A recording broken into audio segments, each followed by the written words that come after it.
Ladies and gentlemen, good morning and welcome to today's conference. I'm Vicky, a freshman majoring in journalism at the University of Hong Kong. And I'm Chris, an exchange student from Toronto also studying at Hong Kong University.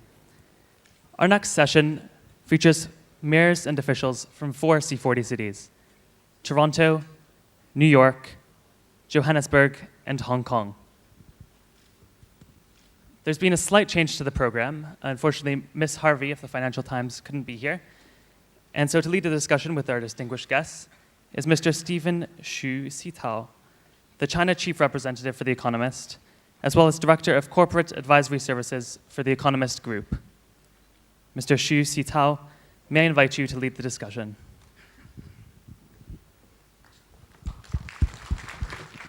Good morning, ladies and gentlemen, distinguished guests.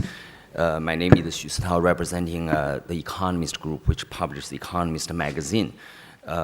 It's my tremendous honor to invite Mayor Michael Bloomberg from New York to the stage, and also Mayor David Miller from Toronto, and also Mayor Masondo from Johannesburg, and finally, Mr. Edward Yao, Secretary for the Environment, Hong Kong, to the stage.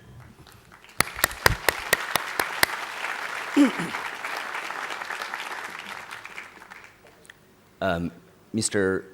Yao Ed, I think as a very gracious host, given this tremendous party and wonderful workshop, perhaps you can begin.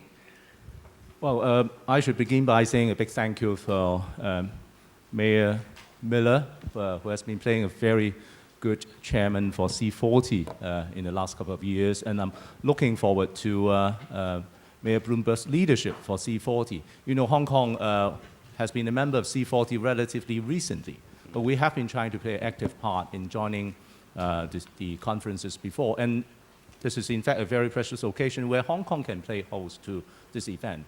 But perhaps back to this conference, I think cities, this common mission that we believe we can do better. We have in the past occasions talked a lot by common features among cities. But today I want to talk about differences, because under the Kyoto Protocol, there is a very strong principle, common but differentiated responsibility. But actually among cities, there are a lot of things in common, like we need to tackle energy efficiency, which is a very common theme, greener transport, common. But even within those categories, there could be some differences. And I cite an example. Yesterday, I was attending the Green Building Council Hong Kong seminar. They have recently given an award for green buildings in Hong Kong and also in the region. Now, the award for green building in Hong Kong this year, they have given it to, very interestingly, some very unusual building. One was the reprovisioning of one of our detention center. Prison could be green, but the essence is reprovisioning of old buildings. And also a public housing estate. Also, it has been there for a few decades, but we are putting certain green features, rejuvenate to be green building. And at the same time, we are seeing an award given to Shenzhen, where they have a new headquarters for major enterprises, entirely green. Now, while cities focus on greener buildings, but actually different cities might be embarking on different pathway. Hong Kong, we have 40,000 buildings existing. We don't intend to take them down quickly. Rather, I think the challenge is how to retrofit them into greener and lower carbon buildings. I think that's a common challenge, but a different emphasis between a city like Hong Kong, which is more mature, and yet we cannot count on new green buildings to take over old buildings. And perhaps that was the reason why we have been focusing on financing existing building for their retrofitting. Last year I mentioned that there has been a very ambitious program setting aside 450 million Hong Kong dollar for retrofitting buildings. I'm happy to report that after 18 months, we have 4,000 buildings already done the retrofitting, another 4,000 on the queue. So that will make up 1/5 of the total stocks of Hong Kong. Now, and yet that financing is also rather different, although we are targeting a common vision. The way Hong Kong does it compare with, say, the experience I learned from London. They were using a revolving loan. In the case of Hong Kong, we tried to do it on a dollar-for-dollar matching, because at the time when we rolled the scheme, that was the time of the financial recession. So if there were any doubts, why not just spend certain money and trigger the start? So that's the rather unique Hong Kong experience. Thank you.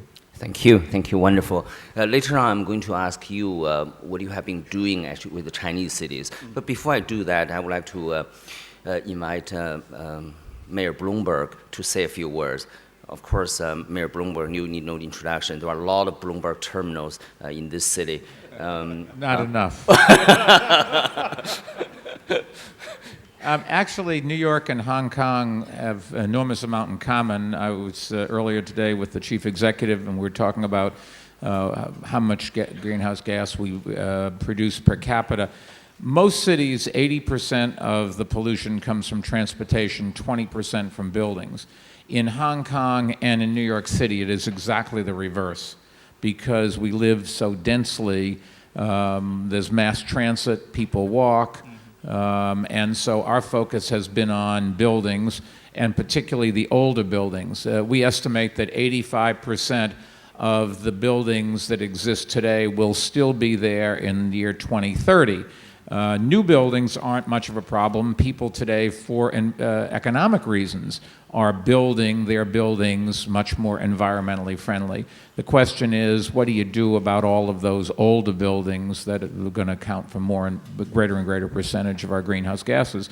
And so we've passed a new building code trying to balance the economic reality that the owners can't afford to renovate and retrofit all of those buildings. At the same time, we want the air to be cleaner, so we've tried to get something. The other problem, if you think about it, is the question of who is going to pay when they retrofit a building. Is it the tenants or is it the owners, and how you work that out? And the real world is, we all know what to do. It's a question of how you get it done in a ways that we can afford. And I've always thought that if we want to talk about saving the planet 50 years from now, most people just, unfortunately, don't care. It's not relevant. There's a question about the science and the question about when, and every time we get a cold wave or a heat wave, you say, oh, Al Gore was right or Al Gore wasn't right. But if you want to frame the environmental issue in the air we breathe today, and the water we drink today, and the congestion that hurts our economy today, then all of a sudden people pay an awful lot more attention and are much more willing to make an investment. Now, is that really true? You take subway all the time? Pretty much every day, usually 2 or 3 times a day. I take the subway to work, and then if I'm giving, my office at City Hall is downtown. A lot of the speeches I give during the day are in Midtown, and the subway up and down. New York is blessed with great subways in Manhattan. Our problem is they stopped building subways around the World War II period. And so if you go out in the outer boroughs where people have since moved, there is no mass transit underground. You have to deal with buses.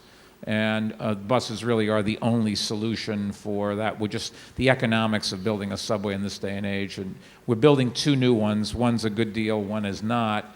But the only ways we're going to give mass transit to people that live further away is through buses, and so we're trying to focus on environmentally friendly buses, and a lot of work on the technology of using dedicated bus lanes with the technology that changes the street lights as the buses approach. If they're green, keeping them green a few seconds longer. If they're red, keeping them red a little bit less time, because unless you can make the experience of taking a bus pleasurable or more efficient or more economic, people aren't going to use it. Capitalism works, and it's really the only ways you're going to get people to do it.